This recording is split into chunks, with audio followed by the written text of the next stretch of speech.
Hello dear all subscribers and the channel visitors. आज हम staircase जो नेशनल बिल्डिंग कोड के हिसाब से क्या होनी चाहिए, इन सभी चीज़ों को हम जानकारी देंगे।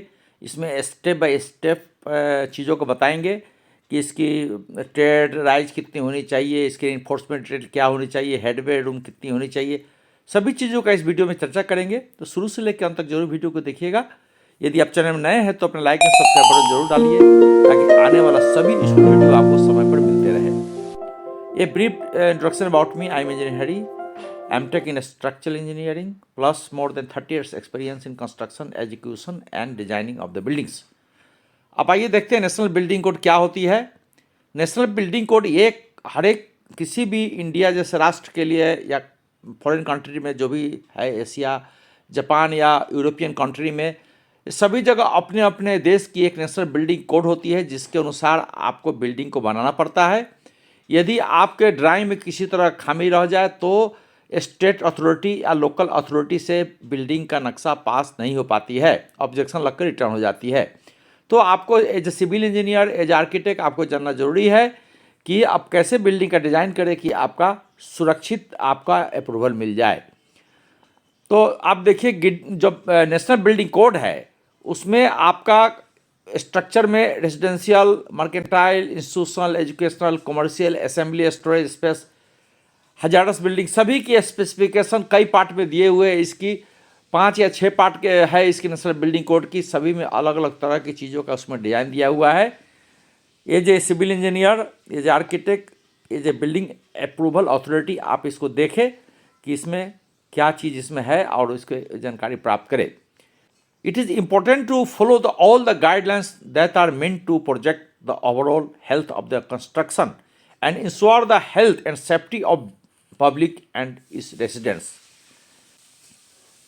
यदि आपकी ग्रुप हाउसिंग है where the floor area does not exceed 3000 square feet या 300 स्क्वायर मीटर कहे and the height of the building is not over 24 metre, यदि मल्टी स्टोरी बिल्डिंग नहीं है then your single staircase is acceptable according to National Building Code. National building code के अनुसार अगर कोई भी रेजिडेंशियल कॉम्प्लेक्स या रेजिडेंशियल बिल्डिंग अगर बनती है which covered under the 1.136 A to M, then it should be have 2 required staircase.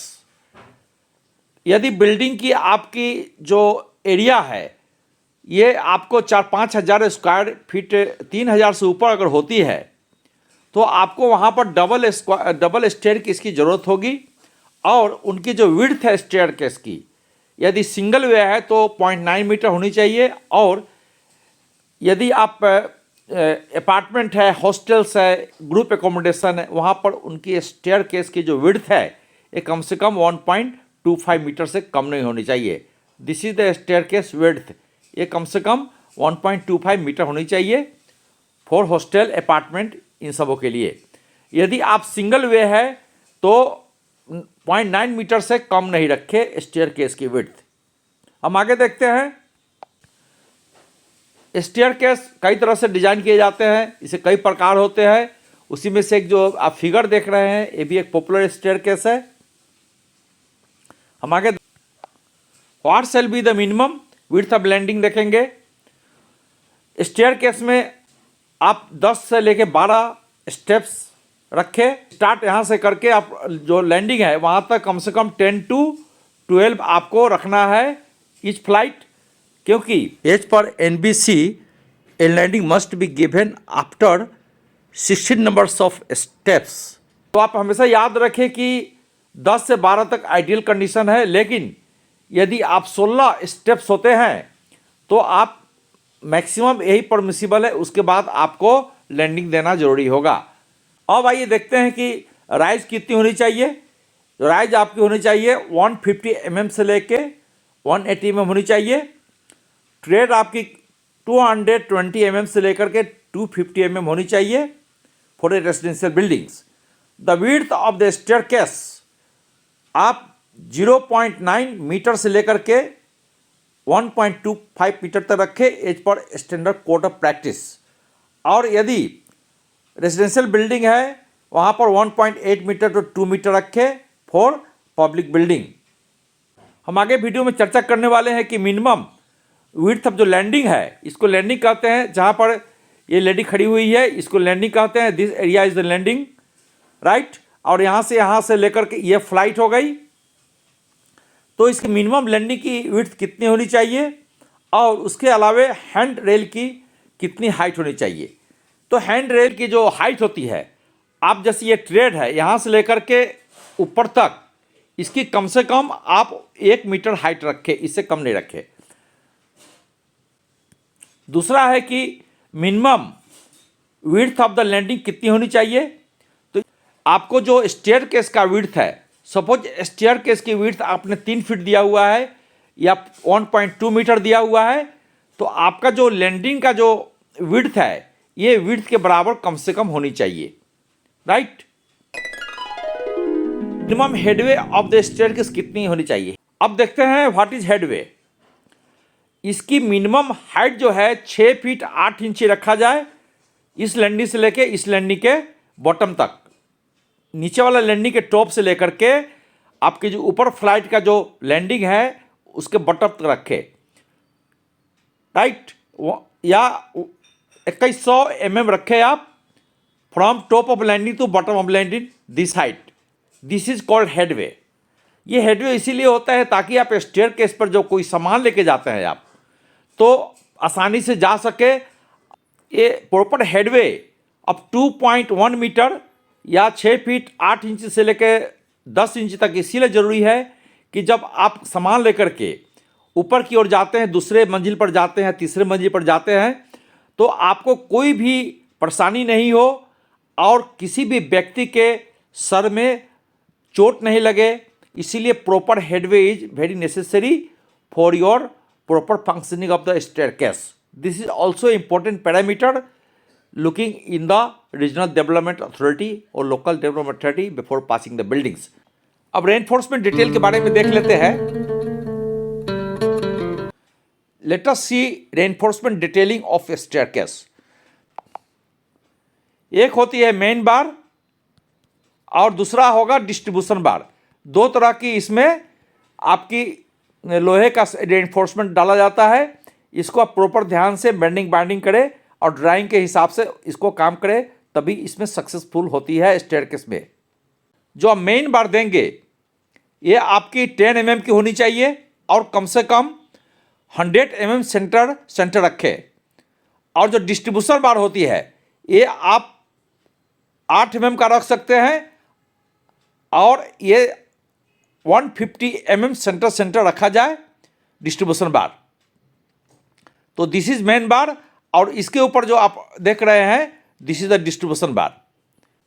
अब मेन बार का जो लेआउट है आप देखिए, यहाँ टो से चल के और जो लैंडिंग है जैसे ड्राइंग में देख रहे हैं ऊपर तक होनी चाहिए मेन बार की, और उसके ऊपर जो आप लैंडिंग का जो रेनफोर्समेंट है आप देखिए किस तरह से आपको लैंडिंग का रेनफोर्समेंट दिया गया है।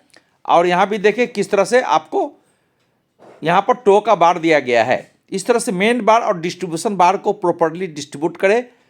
इस तरह से आप देखें कि जो स्टेयरकेस की मेन बार है और जो लैंडिंग की जो स्लैब है उसमें देखिए किस तरह से दिया गया है और टो पर किस तरह से कनेक्शन है वो भी देख ले।